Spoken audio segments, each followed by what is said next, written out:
شام کے 5 بجے ہیں۔ السلام علیکم، یہ ریڈیو پاکستان ہے۔ آصفہ محفوظ سے خبریں سنیے۔ پہلے اہم خبروں کا خلاصہ۔ پاکستان اور کرغزستان نے خصوصاً تجارت، توانائی اور روابط کے شعبوں میں دو طرفہ شراکت داری مزید مستحکم کرنے کے عزم کا اعادہ کیا ہے۔ وزیر خزانہ نے کہا ہے کہ 11ویں قومی مالیاتی کمیشن ایوارڈ سے متعلق معاملات کی کامیابی سے تکمیل حکومت کا بنیادی ہدف ہے۔ وزیر داخلہ اور برطانیہ کے ہائی کمشنر نے اسلام آباد میں ملاقات میں پروپیگنڈا سرگرمیوں میں ملوث پاکستانی شہریوں کی حوالگی پر تبادلہ خیال کیا ہے۔ پاکستان اور بنگلہ دیش کی 19 سال سے کم عمر خواتین کرکٹ ٹیموں کے درمیان T20 سیریز کا دوسرا میچ کل کاکسز بازار میں کھیلا جائے گا۔ اور اب خبریں تفصیل کے ساتھ۔ پاکستان اور کرغزستان نے آج اسلام آباد میں وفود کی سطح پر بات چیت کی۔ وزیراعظم محمد شہباز شریف نے پاکستانی وفد جبکہ صدر سعد جپاروف نے کرغز وفد کی قیادت کی۔ دونوں رہنماؤں نے پاکستان اور کرغزستان کے درمیان تعلقات کو وسعت دینے اور مضبوط بنانے کی اہمیت پر زور دیا، جو تاریخی روابط، ثقافتی یکسانیت، مشترکہ اقدار اور علاقائی امن و خوشحالی کی مشترکہ سوچ سے منسلک ہیں۔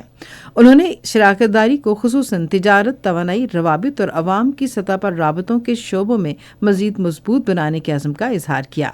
معاشی تعاون میں اضافے کی ضرورت کو اجاگر کرتے ہوئے فریقین نے دو طرفہ تجارت اور سرمایہ کاری کو وسعت دینے اور سال 2027-28 تک دو طرفہ تجارتی حجم $20 کروڑ تک لے جانے کا ہدف مقرر کرنے پر اتفاق کیا۔ فریقین نے علاقائی استحکام کے لیے توانائی رابطے کی اہمیت کا اعتراف کیا۔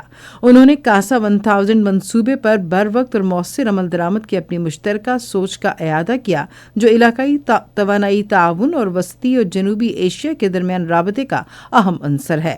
دونوں رہنماؤں نے ایک پرامن اور مستحکم افغانستان اور اس کے عوام کے پائیدار مستقبل کے لیے اپنے عزم کا بھی اعادہ کیا۔ انہوں نے اتفاق کیا کہ افغان طالبان حکومت کو عالمی برادری سے کیے گئے وعدوں کو پورا کرنا چاہیے اور دہشت گرد گروپوں کے خلاف ٹھوس کارروائیاں کرتے ہوئے پاکستان کے جائز سیکورٹی تحفظات کو دور کرنا چاہیے۔ وزیر اعظم نے ویژن سینٹرل ایشیا پالیسی کے تحت وسط ایشیائی ملکوں کے ساتھ روابط بڑھانے کے پاکستان کے عزم کا اعادہ کیا۔ وزیر خزانہ اورنگزیب نے کہا ہے کہ قومی مالیاتی کمیشن ملک میں وسائل کی منصفانہ تقسیم، مالی استحکام اور پائیدار معاشی ترقی میں اہم کردار ادا کرتا ہے۔ انہوں نے ان خیالات کا اظہار آج اسلام آباد میں 11ویں NFC کے افتتاحی اجلاس کی صدارت کرتے ہوئے کیا۔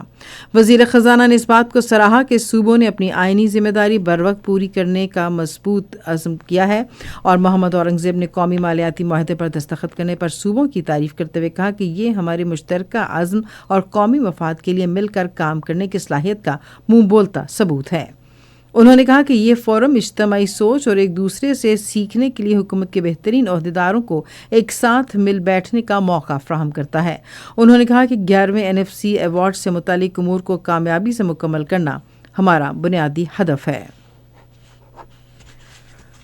وزیر داخلہ محسن نقوی نے آج اسلام آباد میں برطانوی ہائی کمشنر جین میریٹ سے ملاقات کی، جس میں دو طرفہ تعلقات، سیکورٹی تعاون اور باہمی دلچسپی کے امور پر تبادلہ خیال کیا گیا۔ ملاقات میں برطانیہ میں غیر قانونی طور پر مقیم پاکستانیوں کی واپسی کے معاملے پر بھی بات چیت ہوئی۔ ملاقات میں حکومت پاکستان کی جانب سے شہزاد اکبر اور عادل راجہ کی حوالگی کی دستاویزات ان کے حوالے کی گئیں۔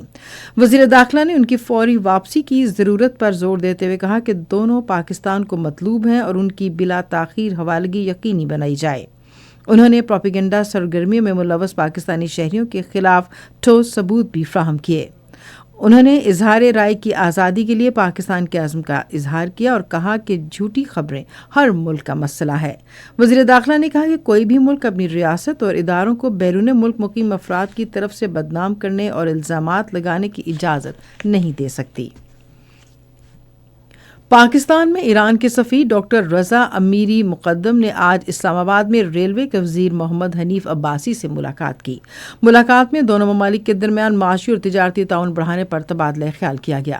فریقین نے مثبت روابط اور باہمی تعاون پر اظہار تشکر کیا۔